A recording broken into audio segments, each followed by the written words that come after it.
Good morning. Welcome back to the Pastor Study. Today I'd like to talk to you about the book of Revelation. Now notice, I'm very specific. I said the book of Revelation because in the New Testament there is no book of Revelations. There is John's Apocalypse. There is the Revelation of John.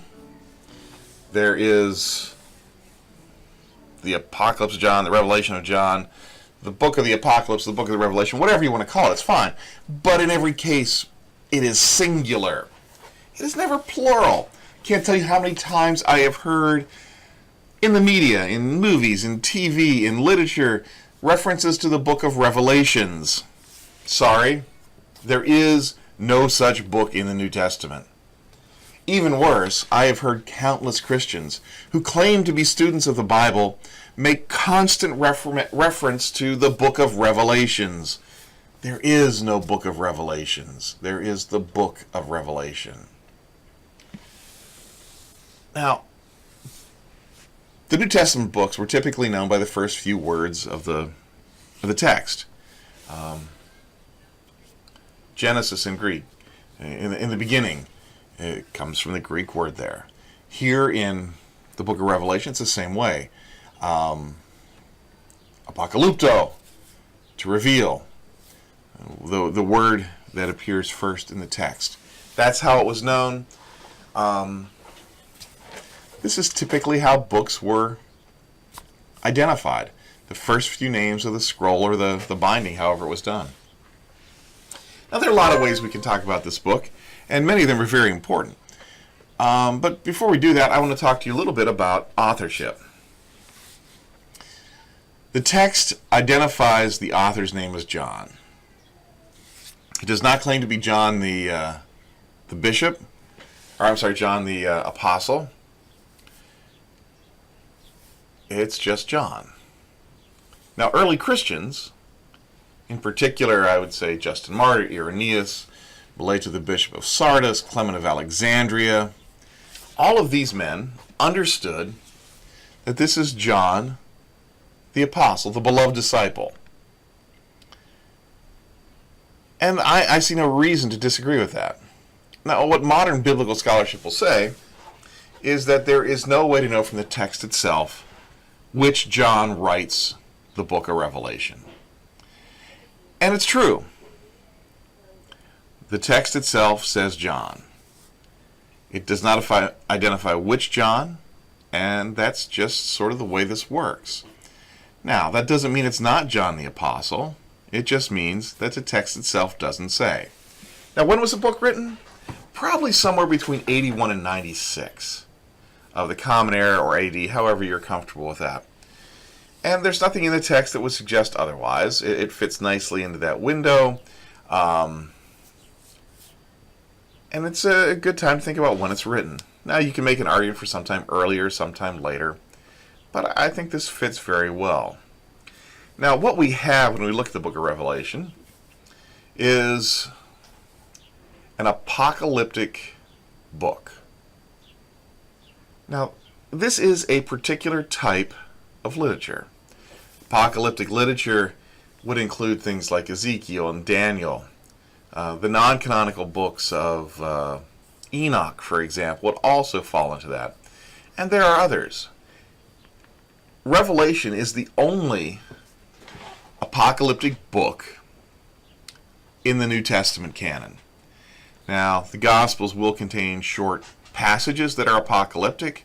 Some of the epistles will have short passages that are apocalyptic. But as a focus for an entire book, it is the only one that falls into the category of being an apocalyptic work in its entirety. Now, I suppose at a certain point you could say there's prophetic material, there's apocalyptic material, and there's epistolatory material in the book of the Revelation of John. Now, what does that mean? Well, I think it's more helpful to think in terms of structure. If you look at the book of Revelation, one thing you're going to find is that the first section deals with 7 letters to 7 churches in Asia. And here's the thing. There's 7 churches.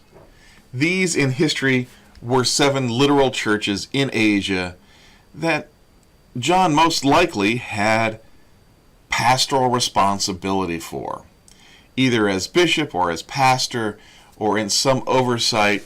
He is writing to 7 literal churches in Asia.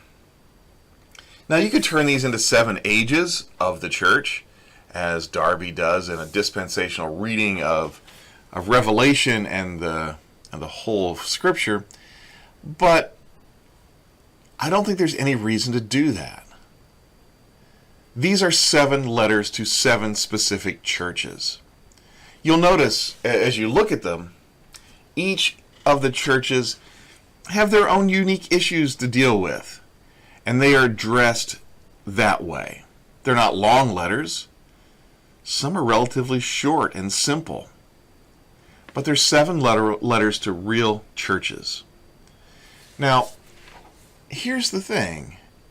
If you push Revelation into some future time, something that we can only understand in things that have not yet been accomplished, then it means that it doesn't really have a particular role in how we understand the church in the present. And that's problematic for me. As I look at Scripture, I assume what's there applies to us in the present. That to read that these are 7 ages of the church, that only certain things apply at certain times, to me is inconsistent. And it creates hermeneutical and expository problems that are simply not necessary. Now the second part of the book of Revelation tends to deal with, well, what seems to be prophetic utterances about things that are yet to come. And while there's a great deal of truth to that, there's something I want you to consider. Apocalyptic literature is written in this theme of light versus dark. And at the time, in the end of the 1st century, the enemy here is Rome, the empire. That's who is holding John prisoner on the island of Patmos. The empire is evil in that it is not God's kingdom. And the church exists in contrast to the empire of Rome. One is righteous, the other is unrighteous. One is just, the other is unjust. The other is marked by love and patience. The other is marked by violence and warfare. So, yes, the imagery is difficult.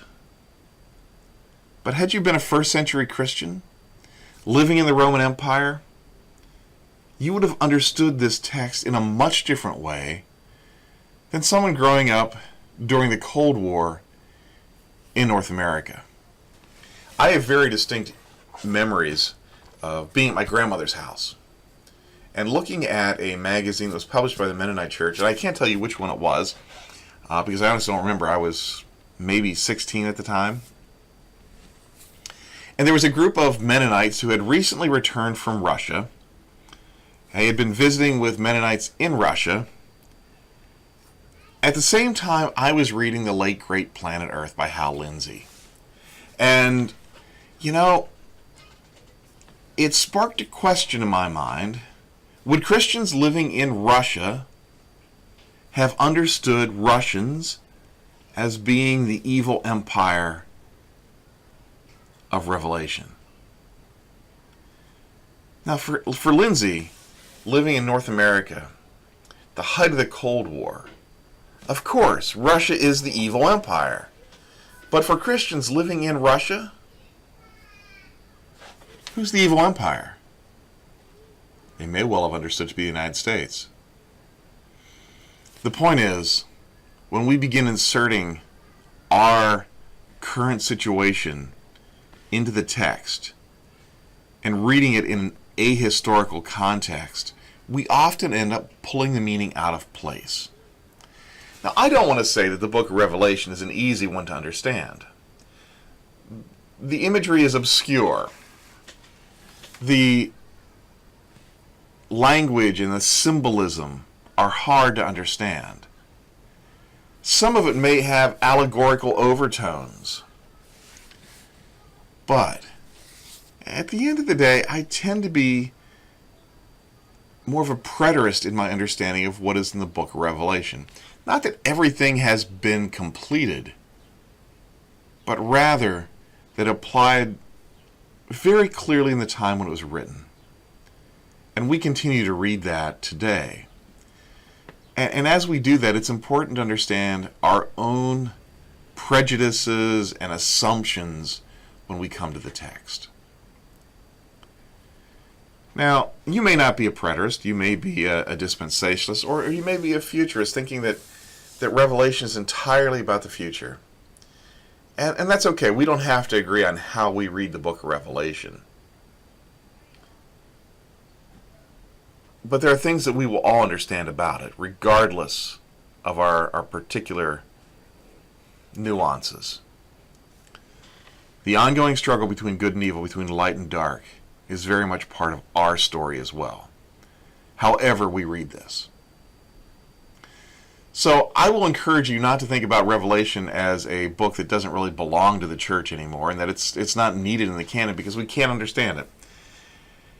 Nor do I want you to say it's a historical document from a period long gone and no longer applies either. The struggle that is central to the book of Revelation is always central to the Christian experience, regardless of time and place. It is for us.